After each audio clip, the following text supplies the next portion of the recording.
ابو ہریرہ رضی اللہ تعالیٰ عنہ فرماتے ہیں میں نے بسم اللہ پڑھی اور اس کے بعد میں نے ان 70 طالب علموں کو دودھ پلانا شروع کیا. ابو ہریرہ فرماتے ہیں وہ 70 کا 70 طالب علم دودھ پی گیا, دودھ کے پیالے کے اندر سے ایک قطرہ کم نہیں ہوا. پھر ابو ہریرہ فرماتے ہیں حضور نے مجھ سے فرمایا ابو ہریرہ اب تم پیو. میں نے پیا. پھر فرمایا ابو ہریرہ پیو. میں نے جی بھر کے پی لیا, دودھ کا ایک قطرہ کم نہیں ہوا. پھر حضور نے میرے ہاتھ سے وہ دودھ والا پیالہ لیا, اپنے منہ کے ساتھ لایا, وہ دودھ ختم ہو گیا.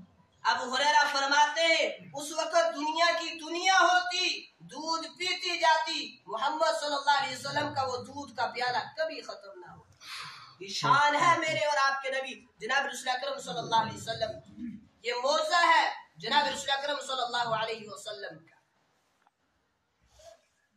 خیر, جناب رسول اکرم صلی اللہ علیہ وسلم کے 4 بڑے معجزات, ان 4 کے علاوہ بھی اور معجزات اور بڑے معجزات ہیں جن کو ابن سیرین رحمت اللہ علیہ نے نقل کیا ہے, جن کی تعداد 158 ہے.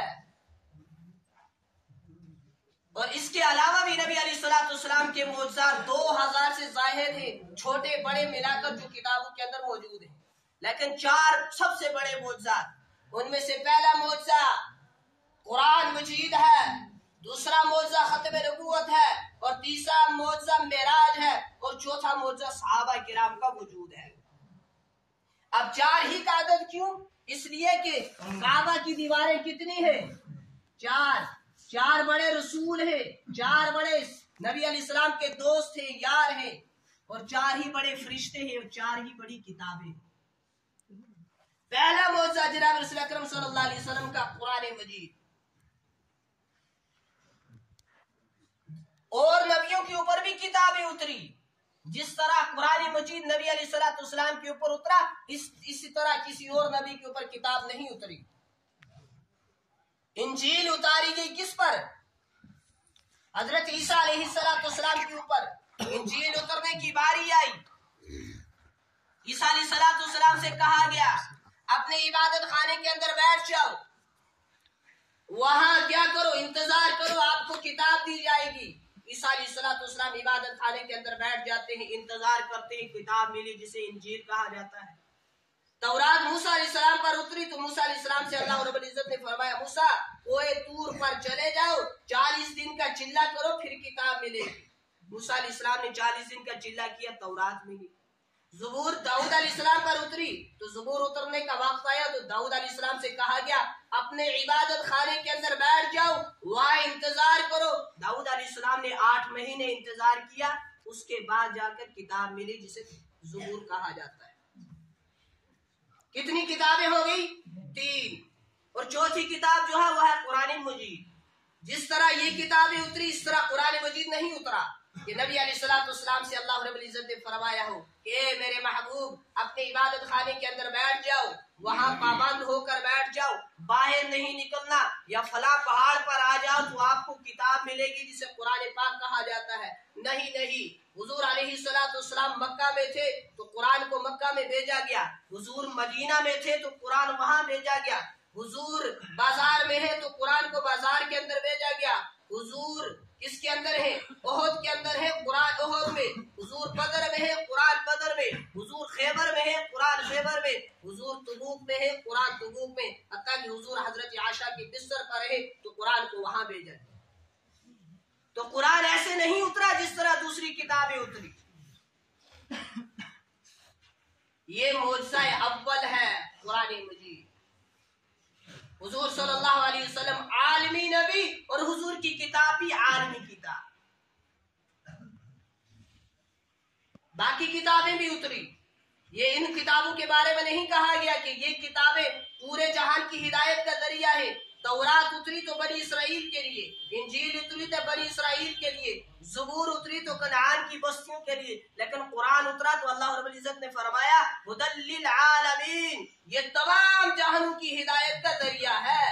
اس لیے کہ اللہ رب العزت رب العالمین ہے, حضور رحمت للعالمین ہے, اور جو قرآن ہے یہ ہدی للعالمین ہے, یہ تمام جہانوں کے لیے ہدایت کا ذریعہ ہے.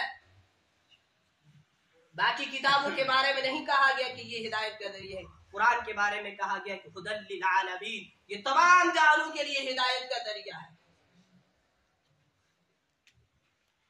حضور صلی اللہ علیہ وسلم کا پہلا معجزہ قرآن مجید، دوسرا معجزہ ختم نبوت.